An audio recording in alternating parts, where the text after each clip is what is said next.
Hello प्यारे बच्चों, Angad solution में आपका स्वागत है। बच्चों, आज की इस वीडियो में आप सीखने वाले हो भाग कहना।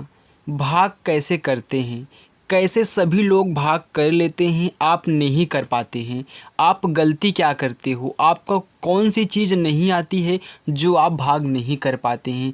तो इन सभी का जवाब आप इस वीडियो में पाने वाले हो और आप ये भी तरीका जानने वाले हो कि कैसे हम भाग को लगाएंगे। ध्यान देना, अगर आप भी भाग सीखना चाहते हो बच्चों, आपको नहीं आता है तो एक गलती ये है कि आपको पहाड़ा नहीं आता होगा। अगर आप बोलोगे कि सर हमको पहाड़ा आता है लेकिन हम भाग नहीं लगा पाते हैं, तो आइए देखिए। यहाँ पे सबसे पहले आपको एक बात का यहाँ पे ध्यान देना है कि जिस संख्या से आप भाग दे रहे हो वह संख्या और जिसमें भाग दे रहे हो वह संख्या क्या होनी चाहिए, बड़ी होनी चाहिए। यानी कि बच्चों, हमेशा अंदर वाली संख्या जो रहेगी वह बड़ी रहेगी और इससे बड़ी रहेगी। किससे? ये जो बाहर है, जो भाग कर रहा है, इससे बड़ी रहेगी और हमेशा एक एक अंक में भाग दिया जाएगा। अगर अंक छोटा हो गया तो दो अंकों को एक साथ लेते हैं। तो अभी जैसे जैसे मैं यहाँ पे क्वेश्चनों को सॉल्व करूँगा वैसे वैसे आपको बहुत अच्छे से समझ में आने वाला है। तो हमने यहाँ पे देखिए 4 क्वेश्चंस लिए हुए हैं, चारों को बहुत अच्छे तरीके से हल करेंगे। ओके, चलिए देखिए। तो हम यहाँ 4 से भाग करेंगे, किस में? 6 में। तो मैंने बताया था ना एक अंक में कहना है, तो पहला अंक आपका 6 है। तो 4 का पहाड़ा पढ़ो 6 से ज़्यादा ना हो। तो आप पढ़ोगे 4 एक अन्नम 4, 4 दूनी 8। तो मैं कहूँगा ज़्यादा हो रहा है। कैसे? 4 दूनी 8, यानी कि 2 बार पढ़ रहे हो तो 8 आ रहा है, जो कि यह आपका क्या है, 6 है। तो ज़्यादा नहीं होना है, उससे पीछे ही रहना है या फिर उसके बराबर रहना है। अगर 6 आ जाता तो चलता, लेकिन ज़्यादा नहीं होना है। बात समझ में आ रही है ना? तो देखिए, जब ज़्यादा हो गया तो एक ही बार ले जाइए, 4 एक अन्नम 4, यानी कि एक बार। तो यहाँ पे आपको 1 लिखना है जितना बार जाए, और 4 एक अन्नम 4। इसके बाद आपको घटा देना है। 6 में से आप 4 घटाओगे तो आपका आएगा 2। अब घटाने के बाद जो भी यहाँ पे बचेगा उसी के बगल में अगली वाली संख्या 4 है, तो 4 को उतार लोगे। अब देखिए, ये पूरा का पूरा 24 हो गया। अब 4 का पहाड़ा पढ़ो 24 से ज़्यादा ना हो। 24 आ जाएगा तो चलेगा, लेकिन ज़्यादा नहीं होना चाहिए। तो 4 एक अन्नम 4, 4 दूनी 8, 4 तीन 12, 4 चौका 16, 4 पच्चे 20, 4 छंग 24। देखिए 6 बार में 24 आ गया। 4 6 कितना? 24। अब घटा दो। 4 में से 4 गए 0, यानी कि ऐसे कैंसिल कर देना है। 2 में से 2 गए 0, यानी कि कैंसिल कर देना है। इसके बाद अब बारी है 5 की, तो कुछ नहीं बचा है ना, तो फिर भी हम इसी के बगल में ऐसे उतारेंगे।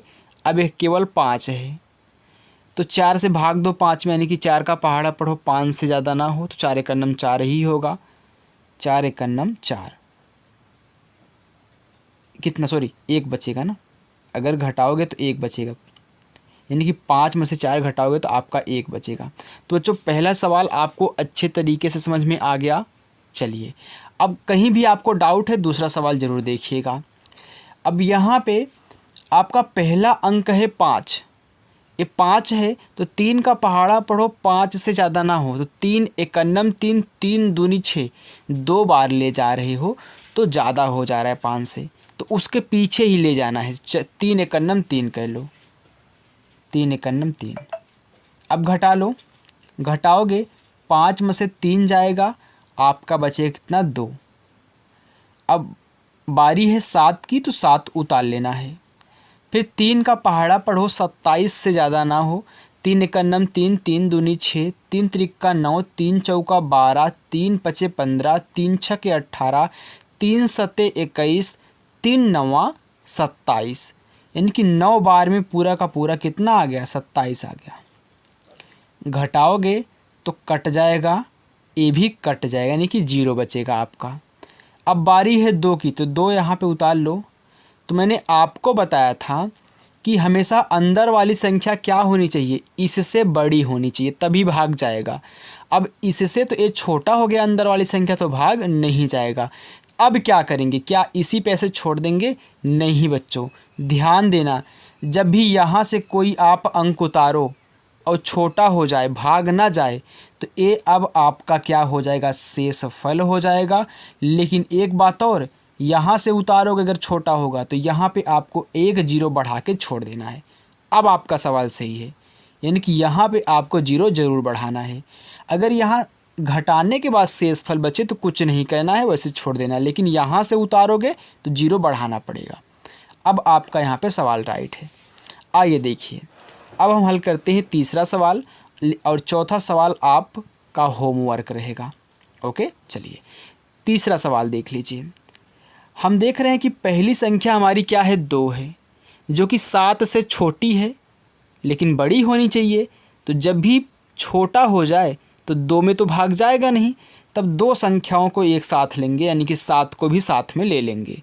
लेकिन छोटा होगा तभी लेना है, बड़ा रहेगा तो नहीं लेना है। तो 7 का पहाड़ा पढ़ो, 27 से ज़्यादा ना हो।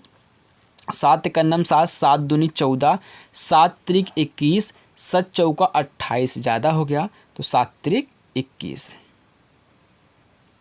अब घटा लो, 7 में से आप एक घटाओगे तो आपका बचे कितना, 6, और 2 में से 2 घटाओगे तो कुछ भी नहीं, यानी कि कैंसिल कर देना है। अब बारी है 4 की, तो 4 यहाँ पे उतार लो। ये पूरा का पूरा आपका हो गया 64। 7 का पहाड़ा पढ़ो, 64 से ज़्यादा ना हो। 7 एकन्नम 7, 7 दूनी 14, 7 त्रिक 21, 7 चौका 28, 7 पचे 35, 7 छंग 42, 7 सत्ते 49, 7 अठे 56, 7 नवाई 63। तो 9 ही बार जाता है, 10 बार कभी मत ले जाना, 9 तक जाना है, चाहे बराबर हो चाहे ना हो। तो 7 नवाई 63। घटा दो, 4 में से 3 घटाओगे तो 1 बचेगा, 6 में से 6 घटाओगे तो कुछ भी नहीं बचेगा। यानी कि बच्चों ये अब आपका क्या है, शेषफल है। यानी कि यहाँ पे जीरो नहीं बढ़ाना है, जब यहाँ से उतारते नहीं जाता तब बढ़ाते, लेकिन शेषफल बचेगा यहाँ घटाने पर तो नहीं बढ़ाना है। ओके, तो इसका जो शेषफल आएगा वो भी, और जो यहाँ पे इसका भागफल आएगा वो भी, दोनों का आंसर हमको कमेंट बॉक्स में बताना है। और हमारी वीडियो बच्चों कैसी लगी ये भी आप कमेंट करके बताइएगा, और चैनल पर नए हो तो सब्सक्राइब कर लीजिएगा। Thank you.